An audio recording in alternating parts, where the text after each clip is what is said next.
Bonsoir, merci de nous suivre sur la chaîne internationale algérienne Al24 News dans cette émission sur le cinéma, consacrée au cinéma et également à l'image. Objectif Ciné, nous sommes à Annaba où se déroule la 5e édition du Festival international du cinéma du film méditerranéen. Annaba, avec le temps, deviendra, pourquoi pas, la capitale du cinéma méditerranéen. Nous avons le plaisir d'accueillir ce soir dans l'émission la comédienne Sarah La'lama, qui est également directrice artistique du festival. Bonsoir Sarah. Bonsoir Faisal, merci beaucoup pour cette invitation et je suis très contente d'être dans les studios de Al24 pour la première fois du coup. Oui. J'espère qu'on va passer une bonne trentaine de minutes. Inch'Allah, ça ne sera pas la dernière. Sûrement, on aura l'occasion de vous accueillir. La chaîne vous est ouverte.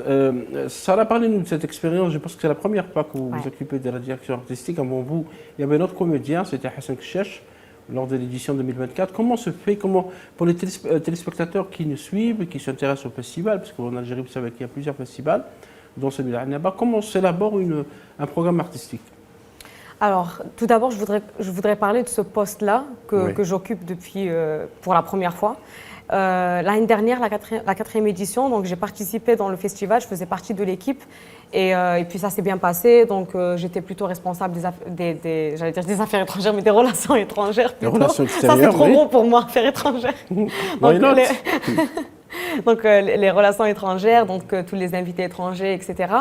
Et puis je me suis plu dans ça. Je m'en suis bien sortie, je pense. Et puis cette année, j'ai eu cette occasion, donc Mohamed Dalel qui m'a fait confiance, je le remercie. C'est vrai que c'est ça fait peur au début. Après, je me dis qu'il y a une première fois à tout. J'ai bien réfléchi. Ensuite, je me suis dit, OK, je reste dans le cinéma, je suis dans mon aquarium, on va dire, je suis dans mon bassin. Peut-être que moi, tout ce qui est cinéma, je sais faire. Je m'y connais. Pas tout, mais j'essaye du moins. Donc voilà, j'ai franchi ce pas-là. On a essayé d'apporter quelque chose de nouveau par rapport à la 4e édition. C'est ça qui est important, de dire voilà, cette année, voilà la nouveauté. Qu'il y ait ce mot nouveauté. On a tout fait pour. Concernant la programmation, par exemple, cette année, on a eu une nouvelle compétition sur l'intelligence artificielle, sur la AI. Oui, parce que l'intelligence artificielle est aujourd'hui utilisée dans le cinéma comme elle est utilisée dans d'autres secteurs. Exactement. D'ailleurs, on a fait une masterclass avec Daniel Achtorado, que peut-être vous avez vu, sur l'intelligence artificielle, ce réalisateur, le premier en Espagne à avoir fait tout un long métrage avec la AI. D'ailleurs, sa masterclass, elle était vraiment pleine, les gens étaient vraiment intéressés. Il y avait beaucoup de jeunes, c'est vrai qu'ils sont venus. Il y avait beaucoup de jeunes. Il y avait des personnes qui n'avaient aucune relation avec le milieu artistique, comme il y avait des amateurs de cette forme-là de cinéma. Pareil, donc on a fait une compétition. D'ailleurs, aujourd'hui, il y a eu la délibération du meilleur prix. On a beaucoup travaillé sur Annaba Talent. Oui. On a vraiment diversifié cette année-là. Il y a eu beaucoup de jeunes. Aujourd'hui, on a fait la remise des prix. Il y a eu moins une centaine de jeunes quand même. Ah oui, énormément. Ils sont venus de plusieurs wilayas. De plusieurs wilayas, pas que de Annaba. Ça qui est intéressant. Et puis à la fin, on vient me dire, Sarah, voilà, moi j'ai fait ce stage-là et tout. Est-ce que tu peux nous aider? Est-ce que maintenant la suite, c'est quoi? Oui. Nous, on a fait notre travail. Ils ont été formés, c'est vrai, pour une petite période, mais quand même, c'est un très bon pas. Pour moi, ces jeunes-là, c'est le futur du cinéma en Algérie. Et on peut compter sur eux parce qu'ils aiment vraiment ce qu'ils font. Et puis maintenant, moi, je dis que c'est aux producteurs, aux réalisateurs de les accueillir. On me dit, on veut faire des stages pratiques maintenant. Parce que là, on a fait la théorie, on a appris des choses. Où pratiquer maintenant? C'est vrai, c'est une grande question parce que Sarah, vous savez qu'en Algérie, il y a un institut supérieur de cinéma, mais on entre avec le bac. Il y a l'ISMAS, l'Institut supérieur des métiers des arts de scène et d'audiovisuel de Bourg-Kipel. Beaucoup de monde est sorti de cette école, ex-INADC.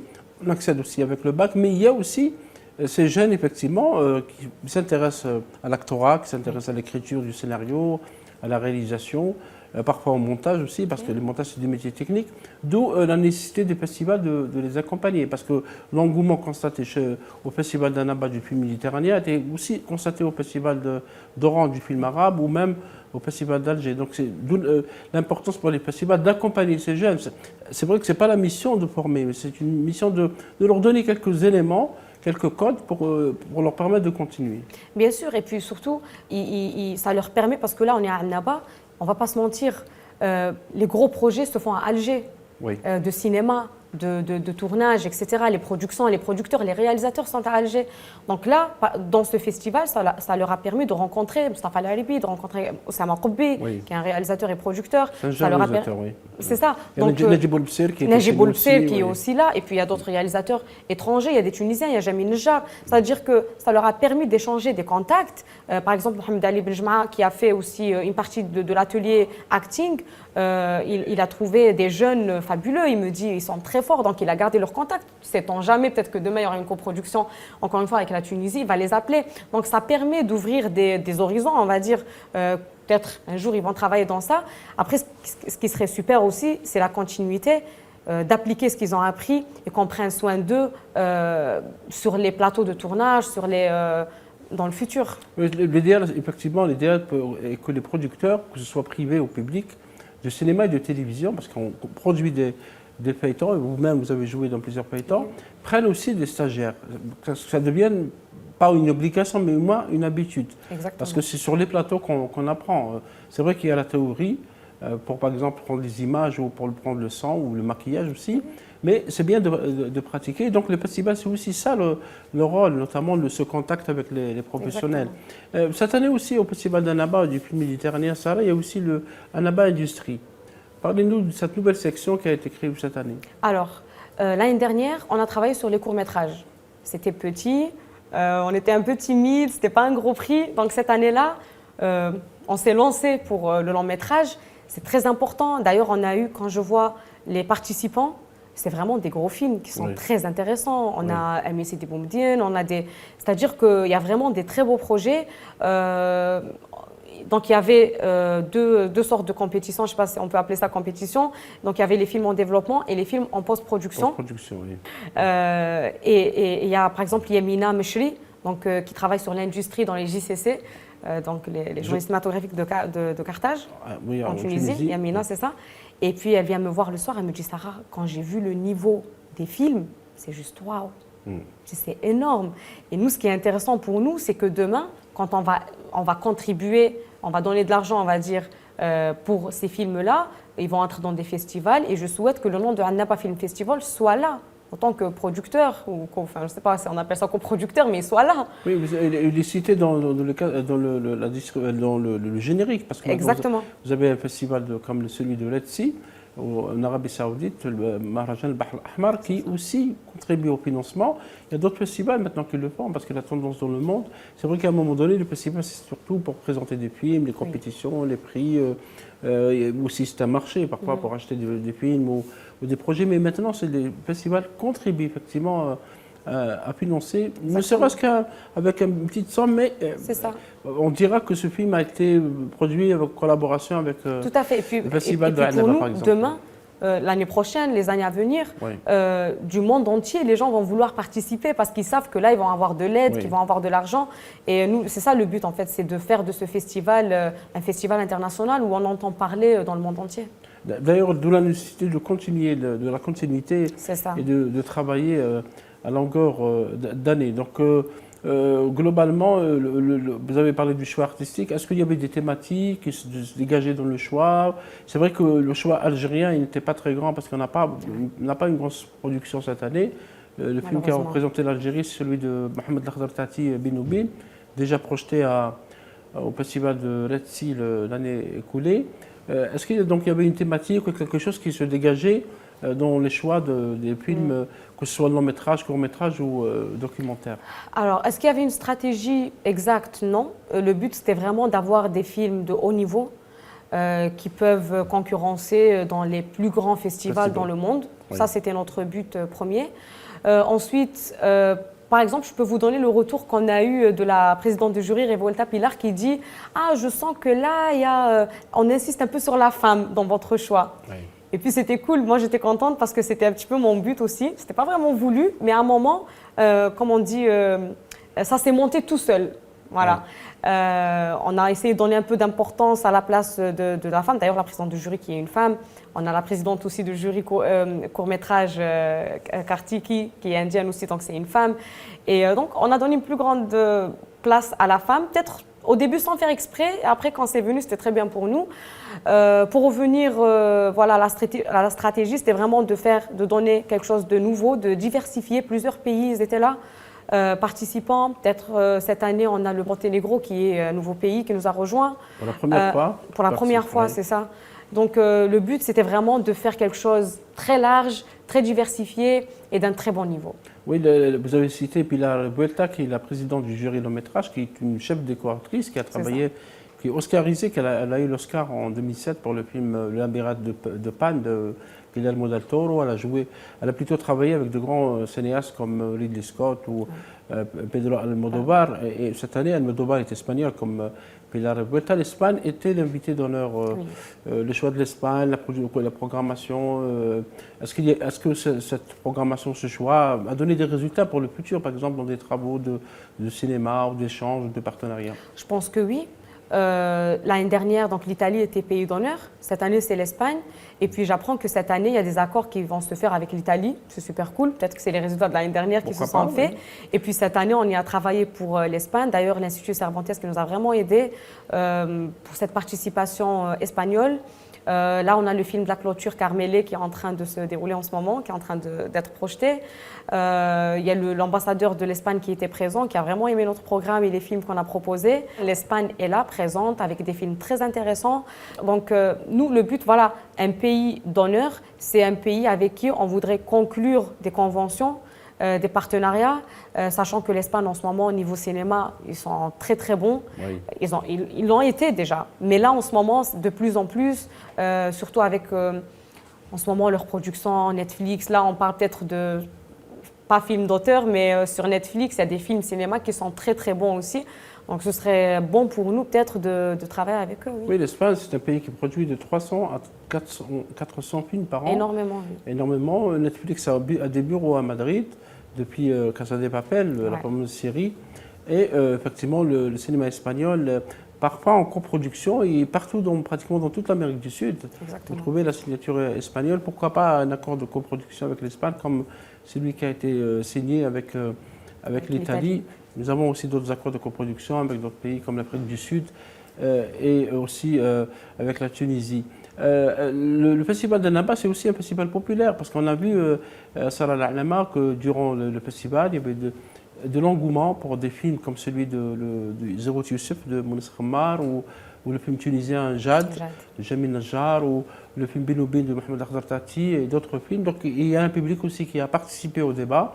Et on voit que le festival doit, à notre avis, continuer dans cette voie. C'est-à-dire que ce n'est pas un festival d'élite, ce n'est pas un festival pour les stars.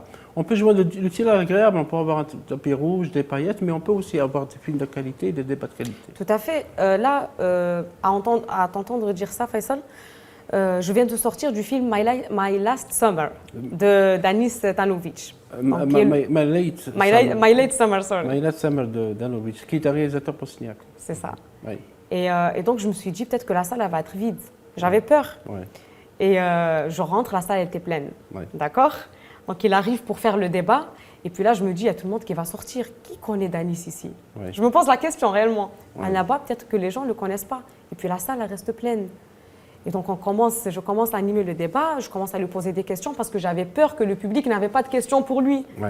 Et puis là, je termine mes questions et là, je dis peut-être le public. Et là, je vois les mains se lever. Les gens, ils étaient là, ils étaient intéressés. C'était le public de Annaba. Oui. Et ça, c'est énorme. On comprend qu'en fait, ils ont juste besoin que ce soit fait, qu'il y ait des films, qu'il y ait des projections, qu'il y ait des salles, mais répondre présent. Ça, sans parler lors du tapis rouge, ils étaient tout le temps là, tous les jours, du matin au soir. Là, cette semaine-là, Annaba ne dort pas, on va dire, jusqu'à ce que le théâtre ferme ou la cinémathèque ferme ses portes. Et donc là, on comprend que, clairement, il y a besoin de leur donner plus. Le public a juste besoin de le nourrir, en fait. Absolument, de voir des films à longueur d'année, parce que malheureusement, Annaba a encore besoin de salles de cinéma. Il y a la salle de la cinémathèque, en attendant qu'elle soit dotée d'un DCP. C'est un appareil digital de projection et aussi les autres salles, il y a 3 ou 4 qui vont être réhabilitées. Personnellement, j'avais assisté à toutes les éditions du Festival d'Annaba depuis sa création et effectivement le public d'Annaba est un peu particulier, notamment dans son attachement au cinéma. Vous avez parlé de Denis Stanovic, c'est quand même pas n'importe qui. C'est quelqu'un, c'est un réalisateur qui a eu beaucoup de prix. Il a eu des prix au Festival de Cannes, il a eu même l'Oscar du meilleur film étranger pour No Man's Land, qui est un film à succès. Je reviendrai à votre carrière maintenant, Sarah Lalama. Pardon, je voulais juste un dernier point avant de conclure sur le festival. Je voudrais parler de la projection de Sidi Salem de hier, par exemple. Absolument, c'est un quartier d'Annaba. C'est un quartier de Annaba qui est populaire. Et donc, on a fait la projection de la compétition à Amal Askri. Et pareil, il y avait un public un très bon public qui était là. Il y avait des familles, il y avait des jeunes, il y avait des enfants. Et on a osé le faire. On a fait sortir le festival à l'extérieur. Et puis, encore une fois, le public a répondu présent. Ça, c'était juste pour finir avec le public de Annaba et je voudrais le remercier. Absolument, voilà. Sidi Salem, c'est un quartier populaire, effectivement, à 5 km d'Annaba. Et c'est bien que le festival parte vers le public.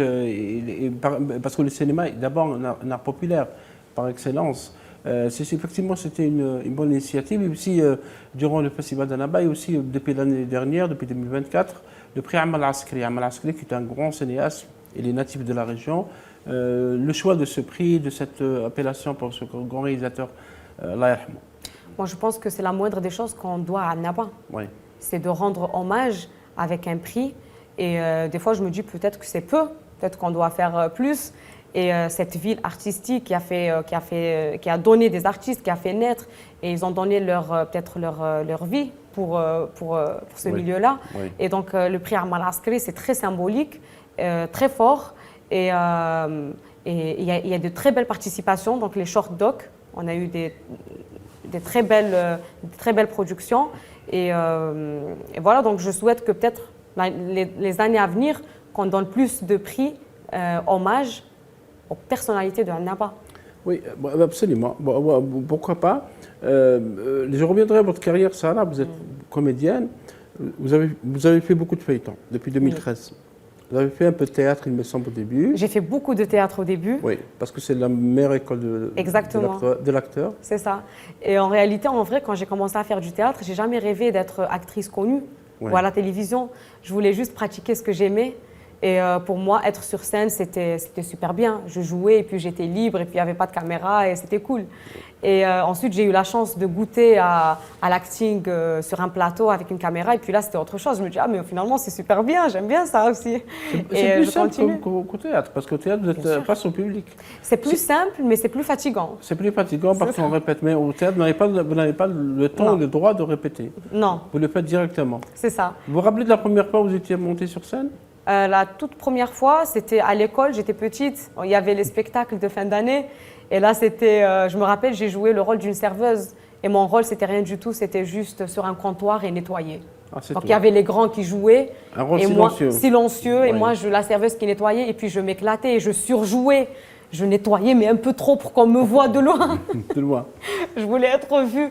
Et ça, c'était à l'école, donc c'était la toute première fois. Et puis j'ai enchaîné. Après, j'ai fait le conservatoire une fois au lycée. Et j'étais toujours avec une troupe du lycée. Voilà, mon rêve, c'était pas d'être connue.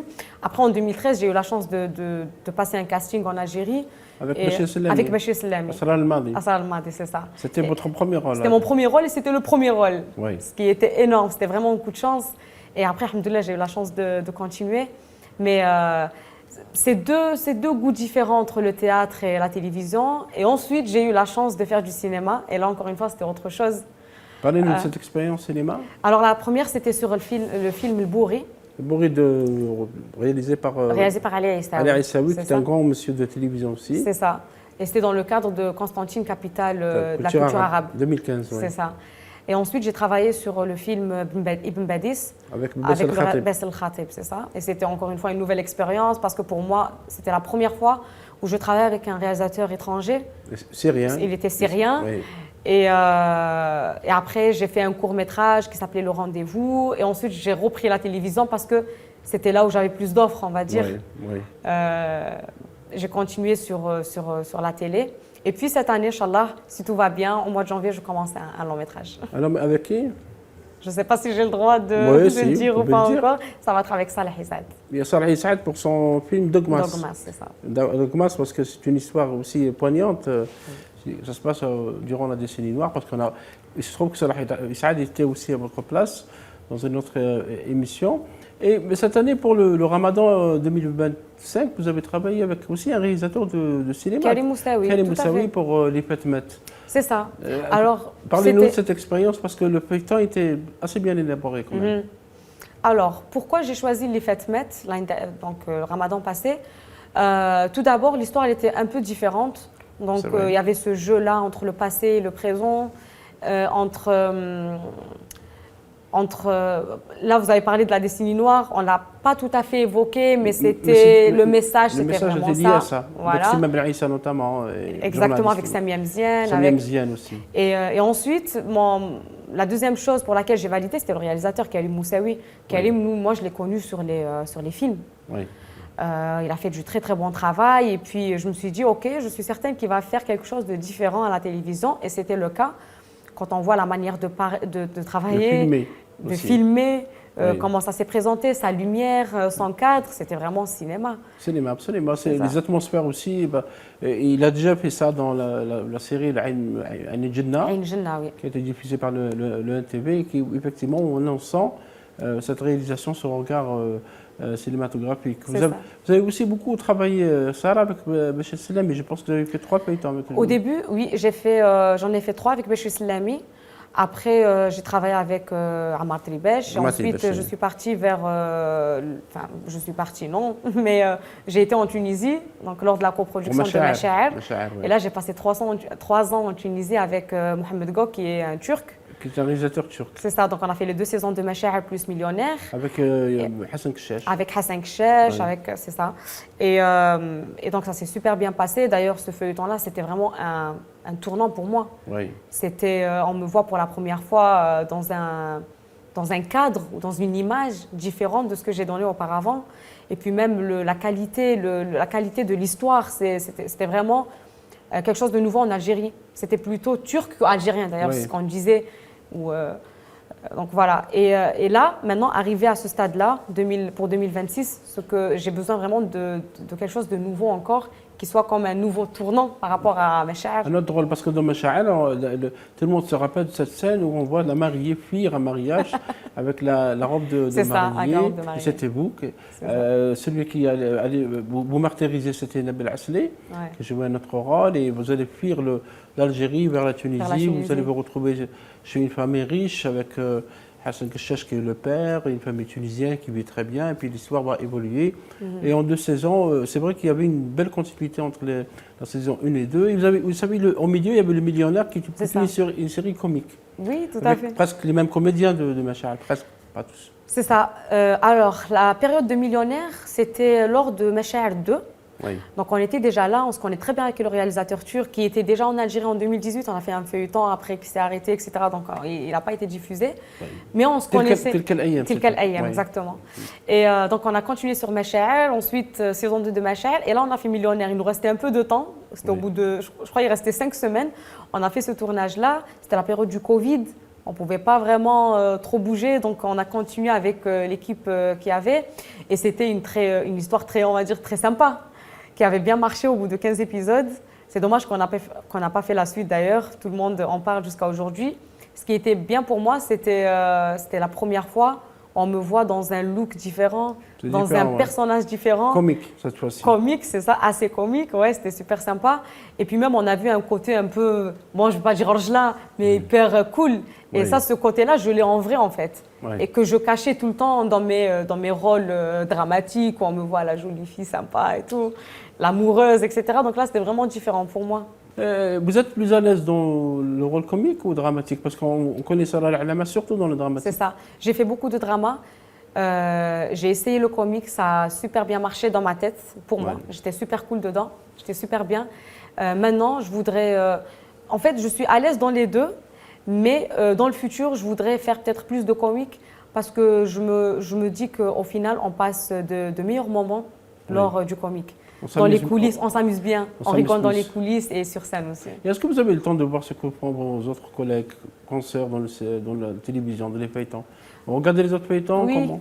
Je regarde souvent après le ramadan. Oui. Comme ça, j'ai le temps tranquille, il n'y a pas assez de pub, etc. Donc, Oui, c'est plus c'est à vrai. l'aise. Mais je regarde tout ce qui se passe. Oui, je regarde même ce qui se passe ailleurs, hein, en Égypte, en Syrie. Je regarde, je suis beaucoup les feuilletons. En attendant qu'on arrivera au niveau de l'Égypte, où il y a au moins 30 feuilletons qui sont produits parfois dans la période du Ramadan. Il ne reste pas beaucoup de temps. Salah al-Ulama, avant de terminer, quel serait le rôle que vous vouliez vraiment jouer, par exemple, à la télévision ou au cinéma? Un rôle qui vous tient à cœur, pour sortir un peu des rôles habituels que vous avez l'habitude de jouer. Là, peut-être, j'ai envie de jouer le rôle de la... Bon, là, je vais dire un truc cliché, genre la méchante, mais c'est pas vraiment la méchante. La méchante. Je veux La sortir sorcière. Pourquoi pas? Dans le cinéma, ce serait cool, la sorcière. Mais peut-être cette méchante, mais justifiée, pas méchante pour Ouais. être méchante. Ouais. Elle a un but derrière. Ouais. Pourquoi elle est comme ça? D'ailleurs, c'est le rôle que j'ai joué dans Tilka al-Ayyam. Et malheureusement, il n'est pas passé. Ouais. Et je m'étais éclatée dans ce rôle. Et je voudrais vraiment réavoir un rôle qui ressemblerait à ça. C'est vrai qu'il n'y a pas beaucoup de méchantes dans nos feuilletons. Le dernier en date, c'était avec Mena El-Gharbi dans le rôle de Goussem, dans le feuilleton El-Firaq.